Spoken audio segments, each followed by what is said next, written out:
Hello and welcome to the webinar on looking after your mental health and well-being. So I'm going to be talking about how you can look after your own mental health and well-being and the importance of doing this. So after watching this webinar, hopefully you'll come away with some ideas as to what might help you to look after yourself and prioritize your own mental health. Or at the very least, it might just give you the opportunity to have a bit of a break and some time to yourself, which I'm sure is really needed at the moment. So we know that the COVID-19 pandemic has had a real impact on our mental health and well-being. And that's because we're having to deal with a number of changes, ongoing uncertainty and unpredictability. And we know that having to deal with that is very emotionally draining. But particularly as parents and carers, your demands and responsibilities have probably changed quite dramatically. You're suddenly having to homeschool your children, you're going to have less time alone to yourself. And for some of you, you might be having to balance work and other caring commitments as well. And you're doing that all while absorbing your child's complex feelings that they have as a result of COVID-19, and you're trying to support them as best you can. Doing all of this while the things that you usually do to cope or the supports that you usually have in place are less available or harder to access. So, catching up with friends at the school gate, being able to go for a coffee, going to the gym, whatever it is that you usually do to recharge or refresh, we're not able to do so many of those things at the moment. And what that means is that our capacity cup can start to overflow. And that's been really nicely demonstrated in this diagram here, which has been created by the Psychology Mum, who you can follow on Instagram. She's got lots of lovely diagrams, which are supportive of mental health. And what we want to say is that it's really normal for this to happen, and for you to be feeling a whole range of different emotions at the moment, given everything that's going on and everything that you're trying to juggle just now.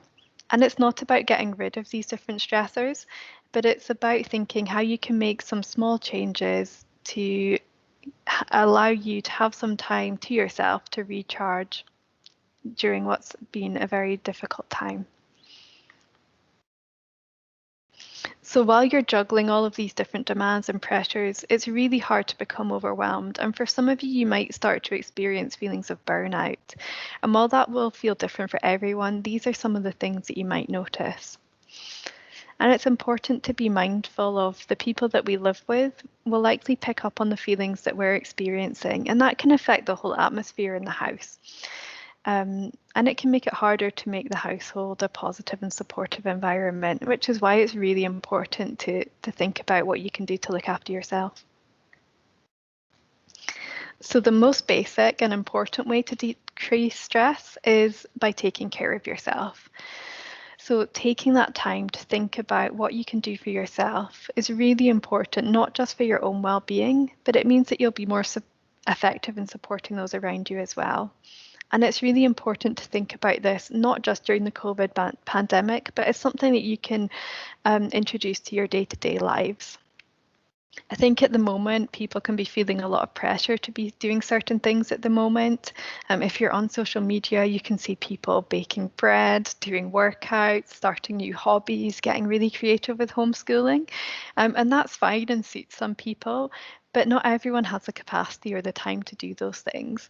And therefore, if you're feeling that that capacity cup is quite full, the important thing is to focus on keeping safe and looking after yourself. And what's nice to remember is that your children learn to cope by observing what you do. So if they see you prioritizing your mental health and well-being, hopefully that's a skill that they'll be able to pick up and use as well in the future. So in terms of what self-care is, so something that I think most people have probably heard of, and we know that we should be doing more of it. We're sold lots of self-care experiences by marketing. We're encouraged to go for afternoon tea, to go for spa days, to get takeaways, to binge watch series on Netflix. And while there's definitely a time and a place for all of these activities, and they can be good fun, they tend to be they tend to recharge and restore us in the short term, but they're not so helpful for the long term, and they're often not that meaningful to us. So we really want to think about today how you can build restorative and meaningful activities in your day-to-day lives. So it's important just to think about the basics to begin with. So your sleep, it's recommended that as adults we have 7 to 9 hours sleep. So just making sure that that is the case for you, and if not, thinking about why that might be, and do you need to address your sleep routine, make some changes that is allowing you then to get the amount of sleep that you do need. Eating pattern. So, are you eating enough at the moment, especially when things are unsettled or we're feeling anxious? Our appetite can change. So, try to focus on eating 3 main meals and having 2 snacks throughout the day. Make sure you're drinking enough water, that you're staying hydrated, and be aware of how much caffeine you're consuming. How much snacks you're having. That is difficult, I think, when we're at home and the fridge is so close by. But do be mindful of that, because we know that that can have an impact on our mood. And also be mindful of your alcohol consumption as well, and reducing that or seeking support if that's an issue for you. Exercise can be a really good for boosting our mood and giving us a bit of routine. And getting outside, if you can do so, is also really helpful, even if it's just for 5-10 minutes. Making use of childcare. So if you have got childcare available to you, making use of that is really important to give yourself a bit of a break at the moment. If you've got a partner, then trying to come up with a bit of a routine so you can share the childcare at the moment can be helpful. If you are part of an extended household, then do make use of that as well, as that's important for your mental health and well-being. If you find that you're really struggling at the moment and you do need help, do ask for it. I think often we can feel guilty for doing that or feel that we're not as deserving as other people. But again, if you're thinking it's a positive coping skill that you're demonstrating for your children, and you'll be in a better place to support your children if you get the support that you need. Focusing on the things that you can control rather than things that you can't control. If we think about the things we can't control, that can be quite draining emotionally and use up a lot of reserves. So focus on those things in your day-to-day lives that you do have control over. And that might include things such as limiting screen time and social media use, especially if you notice that your anxiety is increasing or your mood's becoming lower in regards to news that you're reading. So make sure that you're reading a reliable update, and we've got some recommendations of websites there which might be helpful to support that. So we're now going to talk through how you can create a self-care plan and the steps involved in doing that. And that's because we know it's really hard to do something differently. It can feel quite anxiety provoking, especially given all the different demands that you have at the moment. You can think, well, how am I going to make time to prioritize my own mental health and make time for myself? Also, there's often a lot of information out there as to what you should or could be doing, and it can be hard to know where to start with it. So the first step is really just to recognize, and that's to recognize a few different things. Um, Firstly, that it's okay to take time for yourself, and we spoke previously about the benefits not only to yourself but also for your children and family if you do this. Secondly, recognize how you're feeling and try to identify why you might be feeling this way. Like we mentioned previously, is it something within or without your control? Is it something that you can change and address on your own, or do you need to seek support from friends, family, or other services? And what are the warning signs that you might be experiencing burnout? So some people find it really helpful to keep a journal of how they're feeling so they can keep track of what's going on for them. Also thinking about whether you're experiencing a normal reaction to an extraordinary situation. So just reminding yourself it's really normal and expected to feel anxious and upset during times of uncertainty and change. So be kind to yourself if that is how you're feeling. Um, yeah, ensuring that you have a healthy work-life balance. So knowing your limits and maintaining yourselves within this. So it's okay to say you can't do something or you require additional support. So that's at home as well as at work. And obviously the balance will tip and it does happen at times, but just keep an eye on that.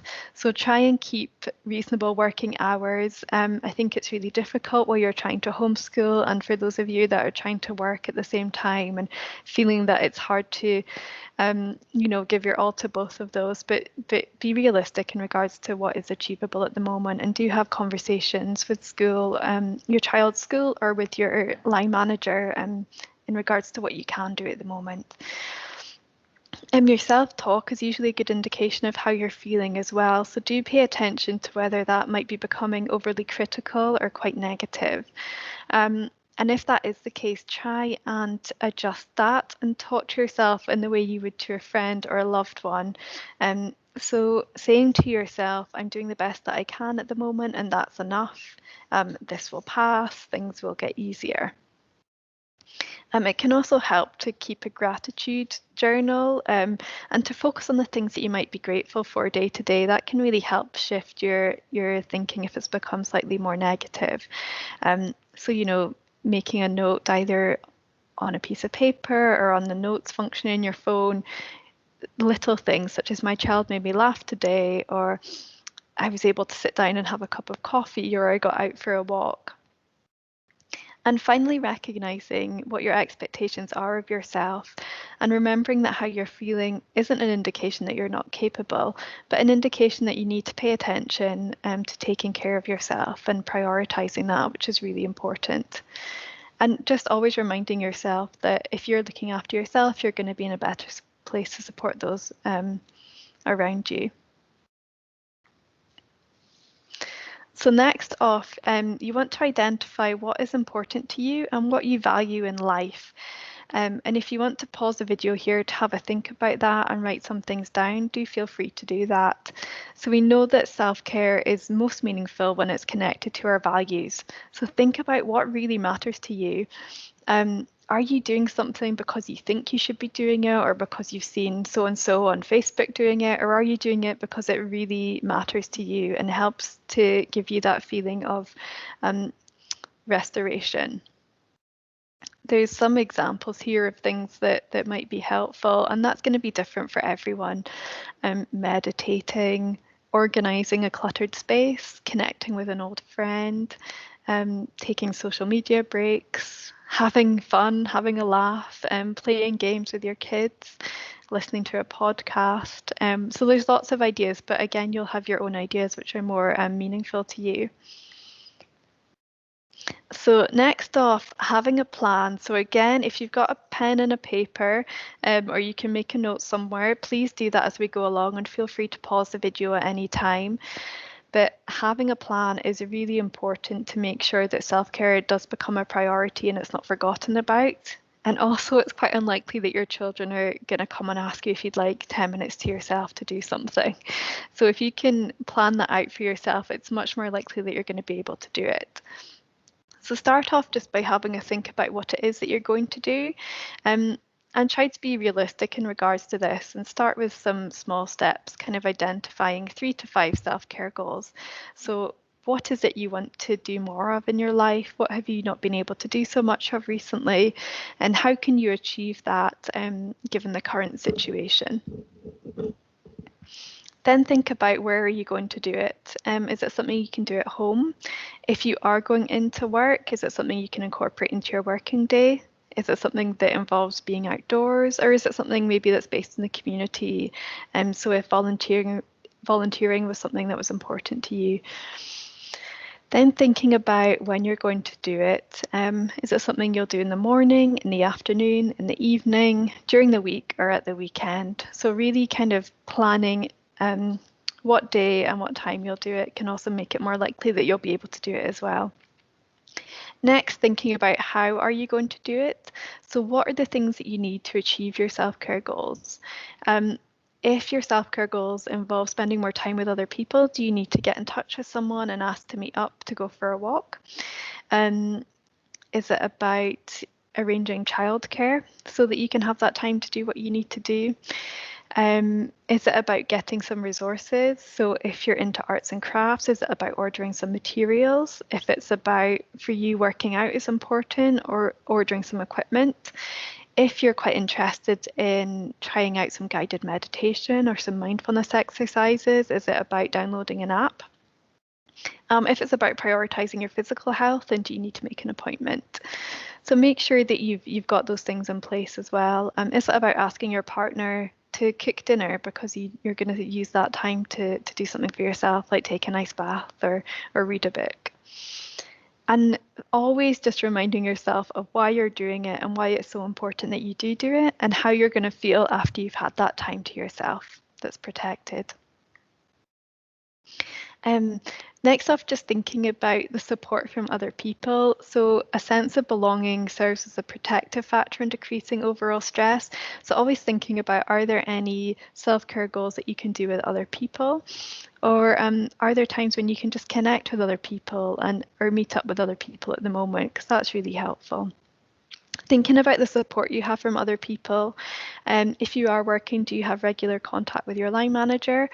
Do you also have regular contact with friends and relatives to check in so that you can speak to them about how things are going for you?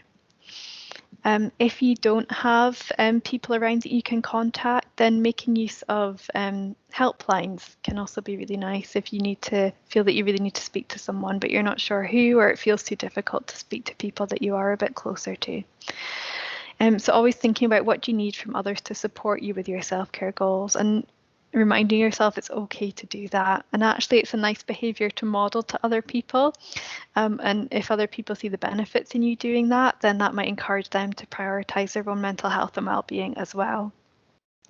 And finally, you want to then review. So maybe after a week, a couple of weeks of trying out your self-care plan, have a think about how you're getting on with it. How's it going? Have you managed to do it? If not, why not? What's got in the way? And do you need to make any changes to that? Do you need to adapt it in any way? So just in summary, um, hopefully you've got the message that prioritizing your self-care is really important for you to do it, especially at the moment, but trying to incorporate that into your day-to-day life as well. Um, Secondly, identifying what is important to you, that's going to be really helpful, and that's going to make it much more likely that you're able to stick to your self-care plan if you're doing things which you enjoy and which are meaningful to you. Third off, taking time to make that plan. So if you've not been able to make that plan as we've gone along, please make some time now to think about what it is you're going to do and how you're going to do it. And even try doing something just now. You make yourself a cup of tea, coffee, make yourself a hot drink, send a message to someone, take a couple of minutes to read a chapter of a book. And finally, just be kind to yourself. So yeah, be aware of that self-talk and don't let that get too critical.